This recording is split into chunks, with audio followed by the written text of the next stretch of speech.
Hoy hablamos del riñón y recién nos referíamos y nuestros médicos nos indicaban cuáles eran estas afecciones por ahí más comunes que pueden afectar al riñón, como por ejemplo la infección urinaria alta, en fin, situaciones que pueden dar cuenta de un mal funcionamiento renal.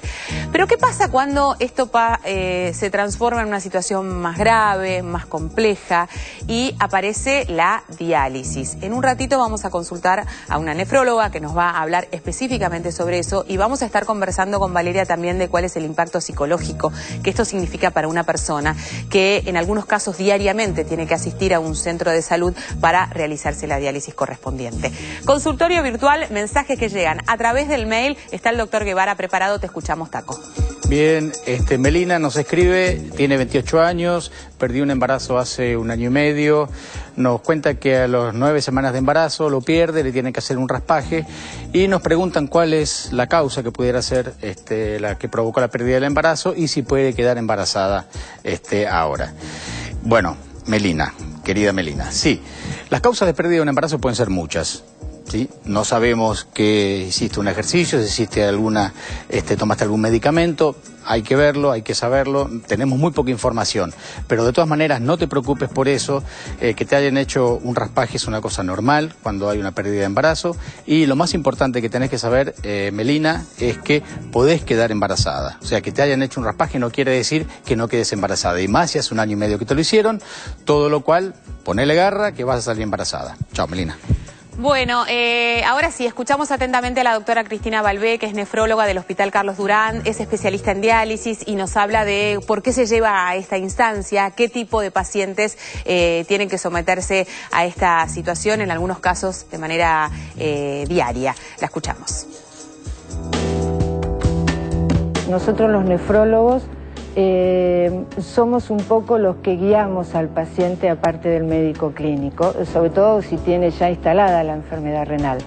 Tiene que hacer controles de sangre, de orina, de su presión arterial y tener un control periódico, ya sea mensual en determinados casos, cuando la enfermedad ya está muy avanzada, o en periodos de 3, 4 o 6 meses de acuerdo al avance que tenga la enfermedad renal, pero siempre estar en contacto con el médico nefrólogo.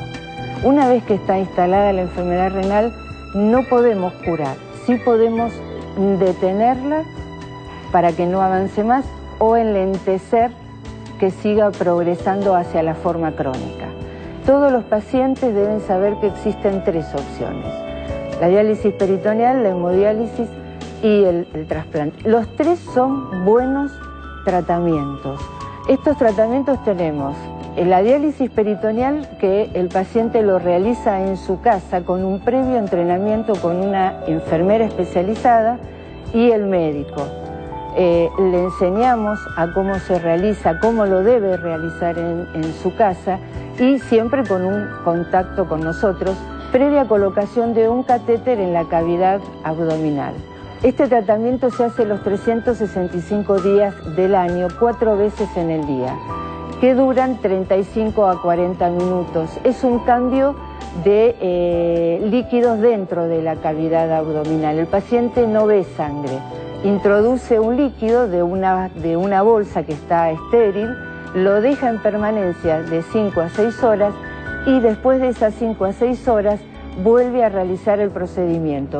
Ahora, existe otro tratamiento que es la hemodiálisis, que es un tratamiento donde el paciente debe concurrir a un centro de diálisis especializado donde hay máquinas, hay enfermeros también especializados, pero este se realiza 3 veces por semana.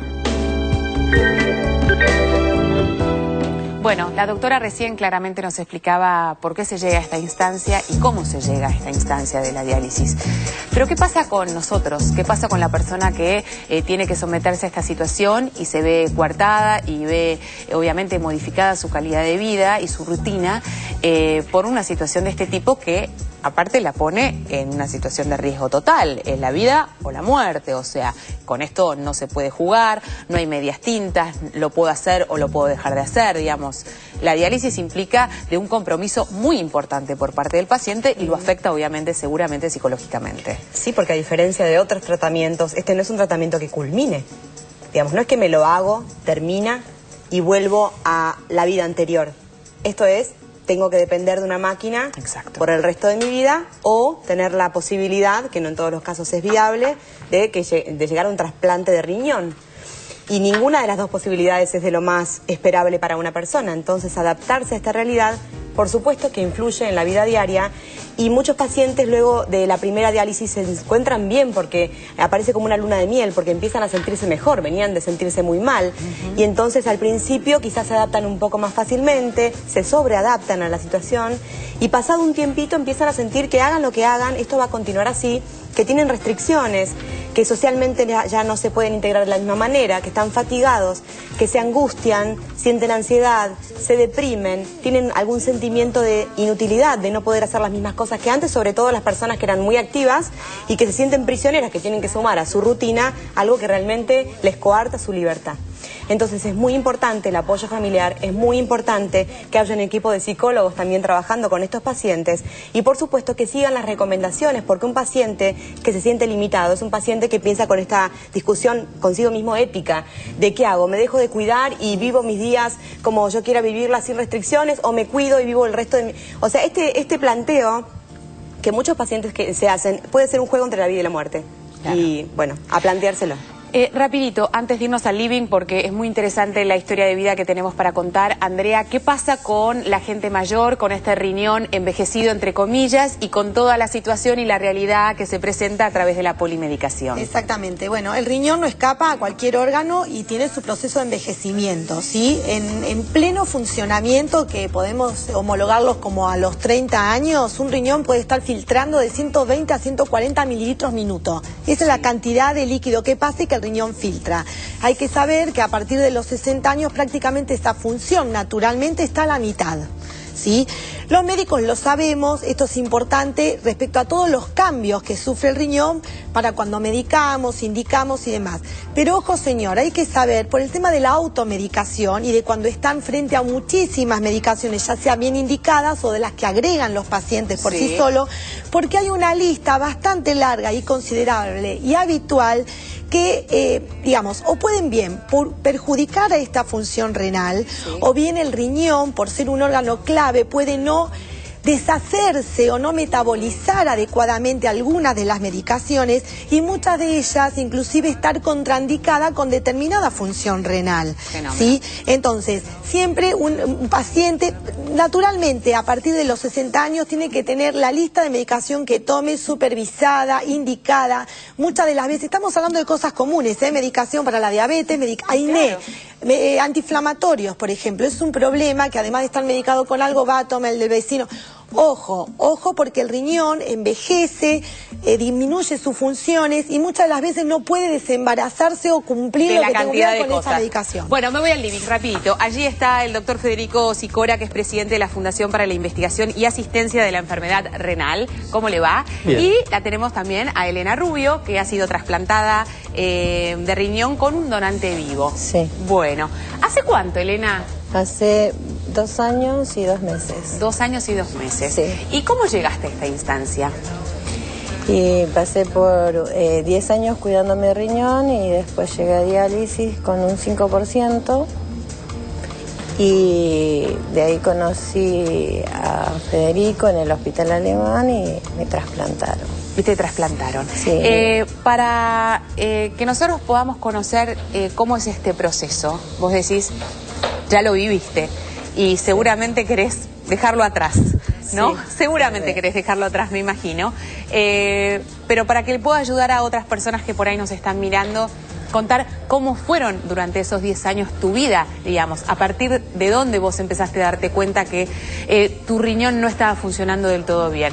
Ya el doctor nos va a contar cómo es todo este proceso de la parte médica seguramente, pero quiero que vos me cuentes desde tu vivencia, desde como persona, que te levantabas a la mañana, que ibas a trabajar o tenías tus actividades y te veías limitada, ¿a qué nivel? Cuando estaba, me hacían un tratamiento de riñón, tenía muchas dietas, mucha agua y nada de carnes, todas esas cosas que se te van privando. Pero estuve 10 años así. ¿Sintiéndote mal o sintiéndote bien? No, bien. Sintiéndote bien. Lo que no quería era llegar a diálisis. Fenómeno. Sintiéndote bien con tus propias limitaciones en cuanto a la alimentación. Sí, pero bien. Bien. Se llevaba bien. El problema vino en diálisis, que no me llevaba bien con diálisis. No te llevabas bien. ¿Y te sentiste identificada con todas aquellas cosas que decía Valeria recién? Es una pelea interna. Sabés que necesitas la máquina, pero no la querés. ¿Y por qué no la querés? A ver, contame, ¿qué es lo que te rechaza de la máquina de diálisis? Y supongo que estar atada y aparte estar 4 horas que estás pensando que si salís o no salís de diálisis. Porque se ven muchas cosas, no solo lo que se cuenta. Estar ahí adentro es otra vida. Sí, como aquellas personas que cuentan que es estar en una habitación haciéndose una quimioterapia, por ejemplo, con otros pacientes que están pasando por lo mismo, y muchas veces te das vuelta y te das cuenta que tu amiga, tu compañera de todos los días, ya no está. Esa es otra cosa que hay que enfrentar. Y que es duro. Es muy duro. ¿Y hacías diálisis cada cuánto? ¿3 veces por semana? 3 veces por semana, 4 horas. 4 horas. ¿Y tenías que acercarte a un centro de salud? ¿Lo hacías en tu casa? No, iba al Hospital Español. Lo ibas al Hospital Español. Sí. ¿Y te tenía que acompañar a alguien? ¿Lo hacías de manera independiente? Porque también todo esto empieza a cambiar. Tenía mucho apoyo de mi familia, mucho apoyo de mi familia, siempre. Doctor, ¿cómo se llega a cuidar el riñón? Como decía recién Elena, yo pasé 10 años haciendo una dieta determinada, sabiendo que mi riñón por ahí no funcionaba del todo bien, a de pronto tener que someterme a una diálisis 3 veces por semana. Bueno, las patologías que pueden llevar a un tratamiento sustitutivo de la función de los riñones son múltiples, algunas son muy bruscas, otras son más progresivas, pero bueno, cuando uno, como estaban comentando los doctores, cuando uno llega a un determinado filtrado glomerular, a una determinada función y a tener sintomatología urémica, se hace indispensable un tratamiento sustitutivo. Los 3 tratamientos sustitutivos es la hemodiálisis, la diálisis peritoneal y el trasplante renal. No es porque yo haga trasplante, pero el trasplante renal es el tratamiento de elección de una terapia sustitutiva, simplemente porque los pacientes viven más tiempo que en diálisis. Por eso es muy importante que todos los pacientes que están en diálisis y aquellos que todavía no entraron a diálisis pero van a requerir un tratamiento sustitutivo, se estudien para poder ser trasplantados, ¿sí? Una vez que están en diálisis, todos los pacientes, ahora, eso es por perdón, ley. te interrumpa con esto. ¿Esto no tiene que ser la decisión del médico, o del especialista? No. ¿Por qué no? ¿Por qué no? Simplemente porque está demostrado que casi el trasplantado duplica en sobrevida al paciente en diálisis. Pero usted me está diciendo entonces que lo que a mí me dice el especialista no siempre es lo que a mí me conviene. No, digamos, uno para poder trasplantarse hay 2 formas, una es con donante fallecido y otra con donante vivo. A veces la posibilidad del donante vivo no existe, no está, porque no hay un familiar, porque es grupo sanguíneo incompatible, bueno, es el gran porcentaje de los pacientes. Esos pacientes que permanecen en diálisis, y gracias a Dios que la diálisis ha evolucionado tanto, y los pacientes, nosotros el otro día trasplantamos un paciente con 17 años de diálisis. Eso 15 años atrás no existía, y esto es por la calidad de la diálisis. La diálisis ha mejorado tanto que los pacientes ahora, hasta poder llegar a un trasplante, pueden estar, digamos que casi todo el tiempo que sea necesario. Siempre que hablamos de trasplante sabemos que una persona que está muy deteriorada tiene mayores riesgos de poder sobrevivir con este proceso. Aquellas personas que no han sufrido un deterioro tan grande tienen mejor pronóstico. ¿El proceso de diálisis empeora este pronóstico? No, no es que el proceso de diálisis lo empeore en sí, simplemente que hay algunas alteraciones como, para que la gente sepa, a través del metabolismo fosfocálcico, hay deformaciones óseas, hay trastornos cardíacos, hay mayor probabilidad de arritmias, que hace que, bueno, en definitiva... aumente los factores de riesgo. Aumente los factores de riesgo, aumente las comorbilidades, sí. Perfecto. Sí, sí, y sí. hoy por hoy, en estos últimos tiempos, ¿son más los trasplantados con trasplante vivo? Digamos, esto es... No, deberíamos tener mayor porcentaje. Sí. Actualmente, Estados La primera Unidos... pregunta básica, ¿se Sí. puede vivir con un solo riñón?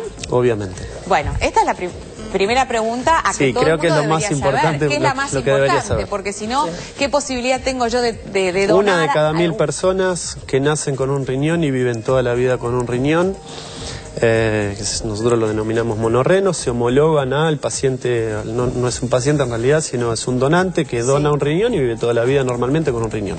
¿Esto no va a aumentar el riesgo de tener una disfunción No es renal? más, todos los trabajos que hay demuestran que los pacientes donantes monorrenos viven más tiempos a mismo grupo etario, o sea, a misma edad, que aquellas personas como cualquiera en la vida cotidiana de la misma edad que tiene 2 riñones. Simplemente porque los estudios y los controles post-donación son más estrictos y se evitan factores de riesgo, sobre todo cardiovasculares, que son los de mayor causa de muerte.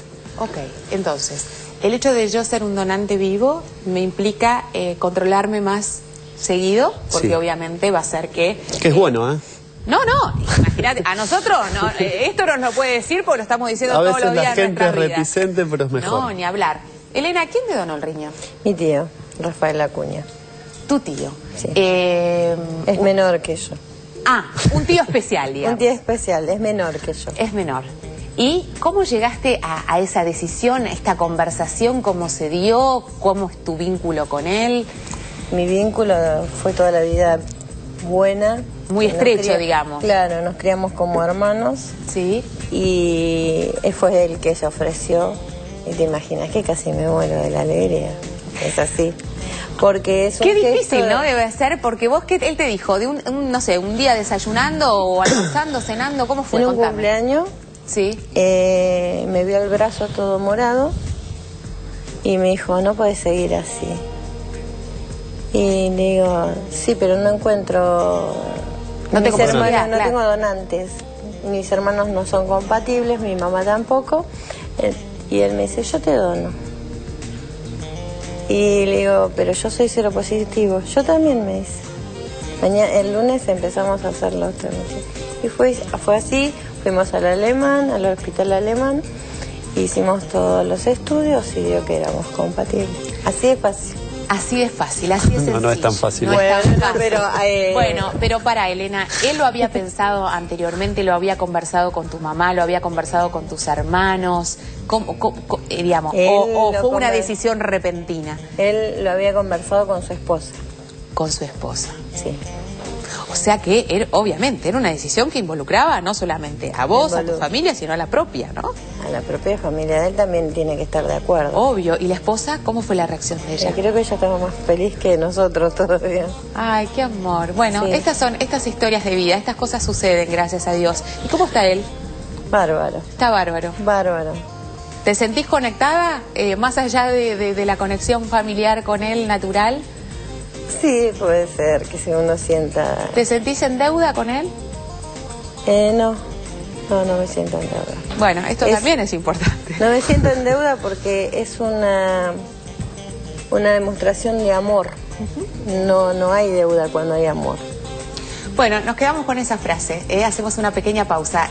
Tanto Elena como el doctor van a quedar aquí con nosotros porque seguramente nos van a ayudar a responder todas las dudas que vayan surgiendo de los temas que hemos desarrollado hoy aquí en el programa. Estamos hablando del riñón y en este caso puntual del trasplante renal. Hacemos pausa, estamos de vuelta en un minuto, ya venimos. Hola, soy Osvaldo Santoro y acepté la invitación de Médicos por Naturaleza para decirte algo muy importante. La sangre es un producto que no se puede fabricar fuera de nuestro cuerpo y no hay nada que la pueda reemplazar. Por eso es importante donar sangre. Donar sangre es una forma de dar vida.